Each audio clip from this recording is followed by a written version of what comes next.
Bonjour à tous. Je voudrais en profiter pour saluer le travail qui est fait dans le cadre de la rédaction de ces fiches et par les différents comités, et puis plus particulièrement par Isabelle Delattre, qui nous tient la main et la plume pour que nous rédigions ces fiches. Je ne vais pas essayer de vous raconter la thérapie cellulaire en 2025. Je vais essayer de vous montrer comment le fait de se projeter à 2025 nous oblige à réfléchir sur ce qui est en train de se dérouler maintenant et sur la façon dont cette évolution dans laquelle nous sommes plongés doit déboucher sur des changements, puisque d'ici 2025, il y aura de façon évidente des changements. Alors, je sais pas. Oui, c'est moi qui avance. Voilà. Alors la thérapie cellulaire, c'est évidemment quasiment le prototype de la projection 2025, parce que cette thérapie cellulaire, elle a beau exister depuis 30 ans dans la clinique avec les greffes de moelle, et même un petit peu plus longtemps si on parle de la transfusion sanguine, mais enfin, restons dans les cellules nucléées. Donc depuis 30 ans dans les greffes de moelle, elle acquiert aujourd'hui vraiment une autre casquette, une autre tournure grâce à des développements qui sont des développements scientifiques que l'on voit très clairement dans les laboratoires, dans les publications évidemment, et pour lesquels il faut obligatoirement se projeter dans l'avenir pour comprendre ce qu'il faut faire aujourd'hui. Alors cette thérapie cellulaire, j'ai voulu résumer en un mot, une phrase, les fiches de l'innovation 2025, cette thérapie cellulaire qui était aujourd'hui, jusqu'à aujourd'hui, l'apanage du monde clinique et académique. La thérapie cellulaire est en train de devenir le domaine de l'industrie, et il faut que l'industrie pharmaceutique, l'industrie biotech s'en saisisse réellement lourdement, avec des investissements nécessaires et des projections pour l'avenir, pour que cette thérapie cellulaire, cette médecine régénératrice qui se présente, dont on a déjà le nom et pas encore la réalité, devienne une réalité dans les 15 ans qui vont suivre maintenant. Alors, cette thérapie cellulaire, j'ai pour réfléchir à l'innovation 2025 repris quelque chose qui était le travail réalisé par le CIRM, le California Institute of Regenerative Medicine, qui a été créé sur la base, vous savez, des 3 milliards de dollars que les électeurs californiens ont voté en 2004 pour le développement de la recherche sur les cellules souches en Californie. Le CIRM, en 2006, en octobre 2006, il y a donc 3 ans, avait élaboré un certain nombre d'objectifs à 5 ans et à 10 ans. Alors ça ne nous amène pas à 2025, mais ça nous amène déjà assez loin vers 2025. Et puis ce qui est intéressant, c'est que ces objectifs à 5 ans, donc à 2011, et ces objectifs à 10 ans, donc à 2016, eh bien, quand on les regarde aujourd'hui avec 3 ans de recul, pour l'essentiel, ils sont, en ce qui concerne les objectifs à 5 ans, déjà dépassés, en ce qui concerne les objectifs à 10 ans, déjà largement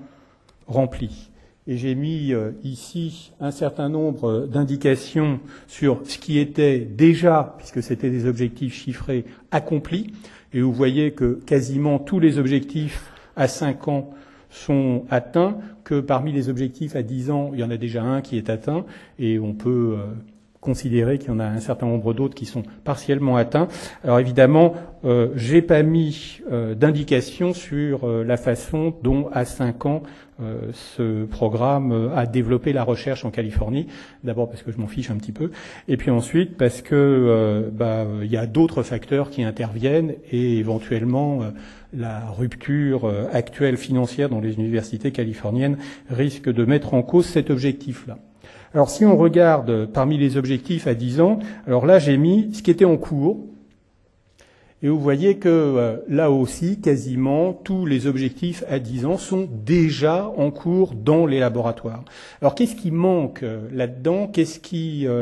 reste sans flèche ou sans indication d'accomplissement ? Essentiellement des éléments de recherche fondamentale. Et je crois que il faut bien voir que autant on peut se projeter à 2025 pour la réalisation d'un certain nombre de choses qui sont déjà en partie acquis sur le plan de la recherche fondamentale, autant il est extraordinairement difficile de faire une prospective sur des résultats de recherche fondamentale. Et lorsque les gens du CIRM élaboraient leur programme et envisageaient par exemple la solution des questions d'immunotolérance, eh bien là, je pense qu'ils rentraient sur un terrain qui n'est pas de la même façon prédictible comme il pouvait être prédictible le fait que, en mettant de l'argent dans les laboratoires, on avancerait vers des propositions précliniques et éventuellement des débuts de recherche clinique sur des thérapies cellulaires déjà élaborées dans les labos lorsqu'ils ont accompli leur travail de prospective. Donc, j'ai repris cette liste parce que c'était finalement intéressant dans les fiches de 2025 de s'appuyer sur les prospectives des autres pour regarder à quelle vitesse on allait. Et la vitesse, elle est extraordinairement rapide dans ces domaines. Alors, pourquoi aujourd'hui on change ou on doit changer de registre et pourquoi donc les fiches d'innovation 2025 parlent de cette industrialisation nécessaire? Parce que la thérapie cellulaire a quitté le domaine de la greffe autologue ou de la greffe avec donneur immédiat, qui était l'apanage de la recherche académique et de la clinique hospitalière, pour passer maintenant dans le domaine de l'échelle large, de la banque de cellules mise à disposition et de la capacité d'amplification et de différenciation à volonté de lignées de cellules, ces cellules souches de types différents, mais qui ouvrent aujourd'hui des perspectives. Alors, je vous ferai pas le catalogue, je vais vous faire grâce de ça, de tout ce qu'on va pouvoir faire avec les cellules souches hématopoïétiques et surtout maintenant avec les cellules souches mésenchymateuses, avec les cellules du sang de cordon, dont on peut tirer les cellules souches hématopoïétiques et les cellules souches mésenchymateuses, notamment, avec donc ces ouvertures sur ces cellules dites adultes, ces cellules souches dites adultes, dont on s'est rendu compte finalement assez récemment que l'on pouvait les utiliser pour autre chose que des greffes simplement substitutives avec donneur, comme on le faisait jusqu'à présent pour les cellules souches hématopoïétiques. Et lorsqu'on se projette à 2025, il est extrêmement clair que parmi ces cellules, on va trouver en particulier des armes pour lutter contre le cancer. C'est aujourd'hui déjà une des voies des cellules souches mésenchymateuses, contre des maladies auto-immunes. Donc on a un certain nombre d'indications, mais pour lesquelles il y a une recherche engagée, qui est une recherche appliquée, c'est-à-dire une recherche avec des objectifs précis et des armes précises. De la même façon, pour les cellules souches pluripotentes, qu'il s'agisse des cellules souches embryonnaires ou des cellules souches induites à la pluripotence, le jour où on aura mieux maîtrisé ces cellules qui viennent d'apparaître, les cellules souches induites à la pluripotence, on ne peut pas leur reprocher quoi que ce soit, on ne peut pas reprocher aux scientifiques de ne pas aller assez vite. Il y a en gros 10 publications par semaine. Ce sont manifestement des armes du futur pour la thérapie cellulaire substitutive, parce que ce sont des cellules, par définition, immortelles et capables de pluripotence, donc de différenciation dans n'importe quel lignage et n'importe quel phénotype cellulaire. Donc il s'agit d'armes pour de la thérapie cellulaire à très large échelle. Et c'est là où, lorsque on place le curseur dans l'évolution de la thérapie cellulaire aujourd'hui vers l'application clinique, on se rend compte, et je vais le souligner ici, que